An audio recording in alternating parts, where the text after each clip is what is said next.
Hi everyone, this is Karen Avilia and welcome back again to our YouTube channel. So for today's video, kasama ko ngayon ang aking boyfriend and today it's Sunday. So today it's a Father's Day and we are going to go to one of the most beautiful and iconic spots here in the Queen City of the South. We are going to the tops of Cebu City. Yes, you heard it right. We are going out there. And before that, so we are going to show you how to get there, how much everything costs, and all the fun things you can do while enjoying the amazing view. So sit back, relax, and let's explore tops together. So, hey, let's start with our transportation and expenses. So, let's start with our travel expenses so you can budget your trip. So, we started our journey from Talisay City going to IT Park. It's because we are currently residing at Talisay City, Cebu. And the fare was only 45 pesos each. And if you are a student, so most probably your fare would be 35 pesos. So that is very affordable, right? So once we arrive at IT Park, we transfer to the shuttle bus going to the taps. But before that, you have to line up. It's because ang haba ng linya pagdating mo doon, super duper haba. Nung pagdating namin doon, it's around 5. Tapos nakasakay kami ng mga 5:30. But it's all good. Nakita man namin yung sunset. And then, so we transferred to the shuttle bus going back to the taps. The rate here is 200 pesos each. But mayroon yang inclusion. So this payments already covers the bus going up to the taps and the bus going back to IT Park. So it also includes the basic entrance fee. So hindi na kayo mamumblema kung magkano yung entrance yung pagpunta doon. It's because it's already included in the 200 pesos. It's super solid, right? Now, so that's already a great deal kasi hindi ka na mamumblema pagdating mo doon kung magkano kaya baka hindi magkasya yung budget nyo. So, the most important reminder here, so the last trip of the bus going back to the IT Park is 2 a.m. in the morning. But guys, please take note that there are a lot of people there. So, make sure you are already in the line before 12 midnight so you don't miss the ride. So, don't be late. So, always keep the ticket.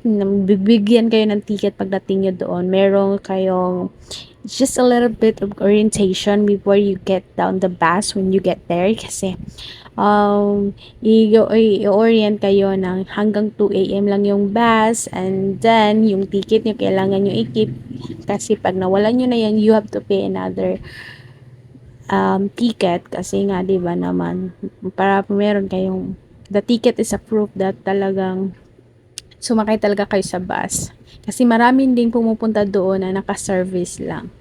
So yeah, and then let's go to the 360 view area. So yes, you heard it right. Makikita nyo talaga yung 360 na view ng area ng whole Cebu City. So pag nandun na kayo sa pinakataas, pinakatuktok na talaga ng parang siyang infrastructure, makikita nyo yung mountain, yung city view, and also the CCLX, and New Star, and all.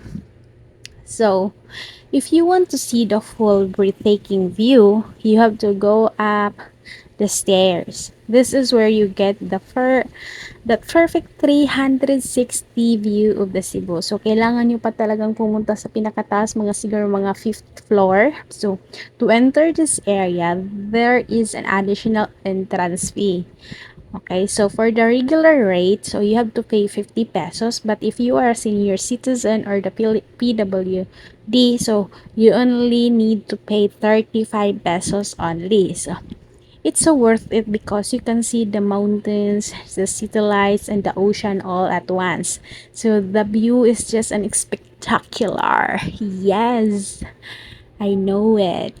Now, if you meron kasi bali dalawang pag if you wish to go up on the fifth floor, so actually meron din silang elevator. So if you wish to go there, so you need to pay for that 50 pesos kasi it's yeah, para naman siguro yun sa mga environmental na ano, yung mga what you call this ano yun, sa maintenance, yung mga ganon. And then, yung bibigyan kayo ulit ng another color green na ticket. So, huwag niyong iwala yun kasi if ever na mo, if you wish to go down and the tops, pag gusto nyong bumalik naman doon sa pinakataas, is hahanapin nyo yun. And yung pag nawala nyo yun, you have to pay another 50 pesos. So, kasi, pag nagugutom na kayo kasi pag nandun talaga ako sa pinakataas, grabe talaga yung pagkaginaw, but carry naman siya sa akin, no? So, yeah. So, the things to do or any activities na magagawa nyo doon, it's here. So, what can you do here at TAPS? Well, there's so many activities to enjoy. First is the telescope viewing. So, you want to see the city up close, so you can use the telescope to see the landmarks and scenery. At this is so good, guys. At first, nung nag-try ako, hindi ko siya nakita, parang nakikita ko yung mga lights na nag-blink-blink, yung ganon. Pero sabi ng boyfriend ko na mayroon na siya nakikitang mga cars there, the cars are moving, and also the North Star itself, the SMC side, the CCLX. So sabi ko, ba't yung sa akin ano lang, yung nakikita ko is only the lights are blinking. Kaya yun, inulit ko na inulit, and I love it so bad. And another activity that you can do there is the Tres Marias padlock. So, don't forget to bring your own padlock, lock it here, and throw the key as a symbol of everlasting love and friendship. O, diba? Meron kasing Tres Marias doon, yung parang sa Korean na style na you can put a padlock, parang basta Tres Marias, pag pumunta kayo doon, doon yung malalaman. I cannot explain, basta para siyang isang babae na na form, tapos ilalagay nyo yung mga padlocks nyo doon. So, yeah. So, the next activity that you can do there is a drone shoot package. So, if you want a professional quality photos and videos, you can avail of their drone services. You only need to pay 500 pesos for about 5 minutes. So, they capture amazing 360 mountain view, city views, TikTok videos, and perfect shoot for families, groups, or couples. Solid, right? Kaya lang, nung time na nandoon kami, yung ginawa lang namin is nag 360, nag-telescope kami, tapos nag-pictures, unlimited pictures talaga kayo, kahit saan lahat ng angle gusto nyo kunin, go. Sulitin nyo yung nung time na nandun kayo kasi it's super duper satisfying. And then, yung hindi lang namin nagawa is yung Tres Marias and also the drone shoot kasi may God, for God's sake, yung money namin nadala that time, it's only for our food and for our transportation. So, wala kami yung pang-activities. But still, we have a lot of pictures and videos naman. So, yeah. So, the next activity that you can do there is the vintage photos. So, you can have your picture taking at the ultimate circle with that classic vintage style photo. So, meron doong kung gusto niyo magpa-picture, pwede kayong magpa-picture doon. Tapos, kung gusto niyo kayo lang, pwede din. It depends on you na din. Tapos, meron din jamming and singing. So, there's a live music so you can sing along, chill, and just have fun. Yes, and also the last part is the most exciting part. There's a lot of food there, but it's a little bit of expensive. So, yeah, of course, enjoy the delicious food while feeling the cool breeze. Ang ganda doon. Ang sarap ng pagkain nila. Actually, doon ako nakatikim ng fries na napakasarap. Yes, ang sarap. And the best part is you can have the unlimited picture taking. So strike a pose anywhere you want. Any angle you want. Ang grabe talaga. Oh my God. Parang gusto ko nang bumalik agad doon. So, for the fun and extras and tips, so here we are. So while we are walking around or roaming around, so you might meet the famous Monkey King. Meron Monkey King doon. So you can take pictures with the Son of God, the Monkey King, and you can just give any amount you want as a donation or tip. So they're so friendly and cute. Alam nyo ba yun? Nung sa yung boyfriend ko, is lalagay ko talaga yung picture dito. Yung boyfriend ko is, hindi ko alam kung ano yung pose nila, na ginawa nila. Tapos yung ako na, sabi sa akin nung ni Monkey King yung mismong nag-a-act doon. Sabi niya, we do the fight scene. Kaya ayun, we were doing the fight scene. But, my boyfriend, hindi ko alam bakit hindi niya ina-adjust yung aking cellphone sa pagpipicture. Hindi man lang ako nakapag-video during the picture taking. Basta makikita, ipapakita ko talaga sa inyo, ang pangit ng kuha but still I love it. Kasi, di ba, rare yun. Hindi ko pa nga kilala at first. Kasi sino yun si Monkey King? Hindi ko siya kilala. Ano yun, Son of God? Yun pala yun. Oh my God. But, you can give any amount. Any amount will do as long as meron din dong si Batman. Actually, dalawa sila nung time na pumunta kami. Iwan ko na lang pag gusto niyo pumunta doon kung sino naman yung nandoon, di ba? So, just a quick tip. So the food sold inside the area is a little bit expensive, yes, since it is a tourist spot. So if you want to save money, you are allowed to bring your own snacks and drinks. Perfect for a picnic vibe. Yes, kasi wala namang nakalagay. Nung time na pumunta kami, iwan ko na lang pag kayo na. So nung time na pumunta kami, walang nakalagay doon na you are not, that the food outside is not allowed to bring inside. Ganon, you're not allowed to bring the food inside. Walang nakalagay na ganon, kaya feeling ko it's good naman na magdala kayo. So, and for you be able to enjoy this view, I'm going to end this voiceover so that you can enjoy the view and also how amazing the place and how happy we are. So, it was a naturally be being here at Tapsi, which it's such a wonderful experience. So the cool mountain air, the panoramic view of the nature, meeting the city light, it's just a magical and very relaxing. Whether you come here today to bond with family or just to unwind, you will definitely leave with a happy heart and amazing memories. So the view and the whole experience here are just once of a kind. If you enjoyed this video, don't forget to like, comment, share, and subscribe. See you in my next video or adventure. So bye guys. Please enjoy watching everyone. You can also comment in the comment section what are your thoughts. What are your favorite clips in this video. So yan lang. Bye bye. Kuha na, si RP pa na siya. Tara o, Arena. Isa-isa Ah, kay Arena. Tara o. Kay Nustar. Nga, ipakuan gani, palayo gani para maka. Nice kayo. Nga, igana, dire. Asa naman to? Dire. Yan na. Asa? Dire. Dito mo man siya. Maya ko nalitan na We are going downstairs. We are done with the tops. Hey tops, what way tops? La tops. Chuko tops, what a tops, whatever tops do you have. So it's a tops, right, Daddy? So we're going downstairs. Exit time. Bye bye tops.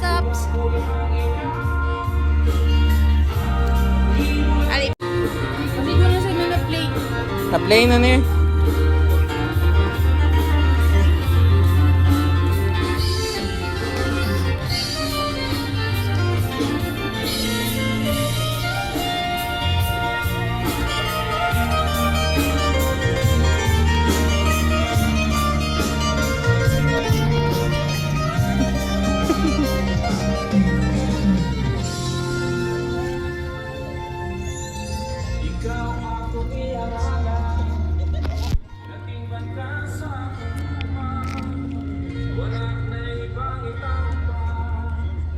Hindi,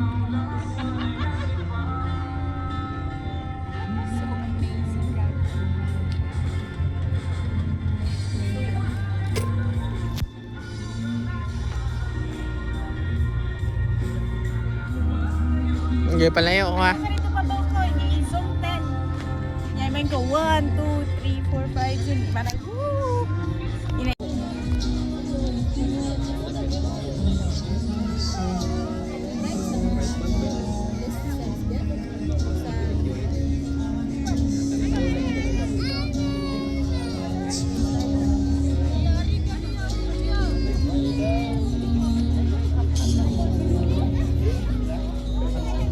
Oh, going downstairs.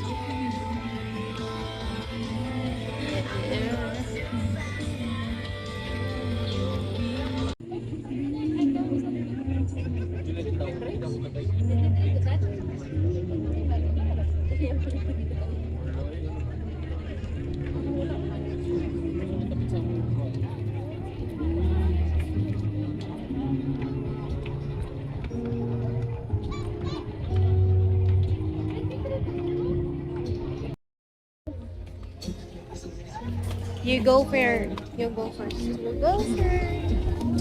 Just wait. Hey. Parang tanga.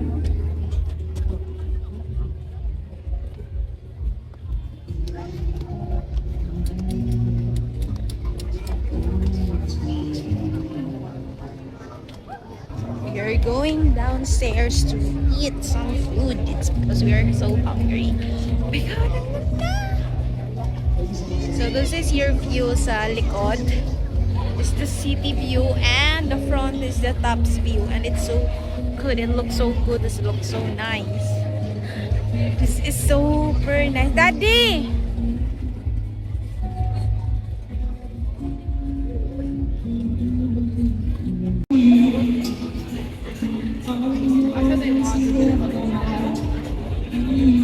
Sarado sa dito. Sarado sa Sagari.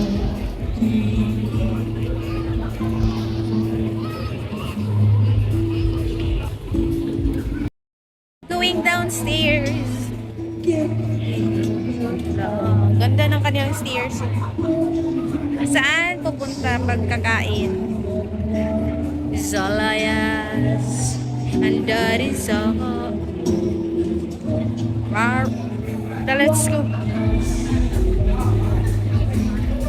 Wow, we have to sit there. Oh, to eat. Di ata lingkod ba? A little time. Wow, bye-bye. Going down, going down.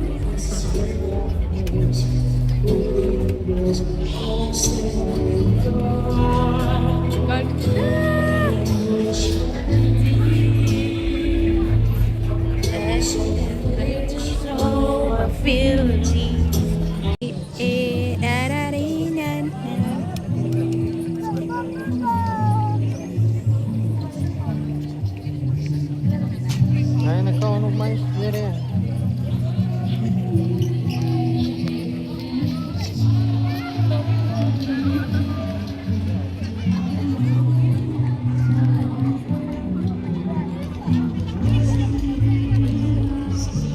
Going home, we are already done. Goodbye, taxi. Waiting area, drop off and pick up only, no parking. And here is the entrance of the Taps. Tapsilog.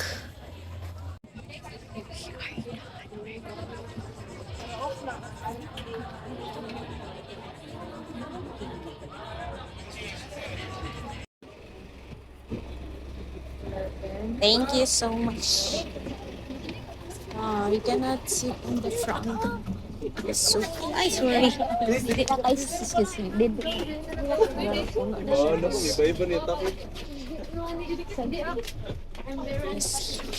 Come here na, Daddy. Aray ko. Going home. Sa kalay na kayo? Kennedy. Home Daddy. Going home.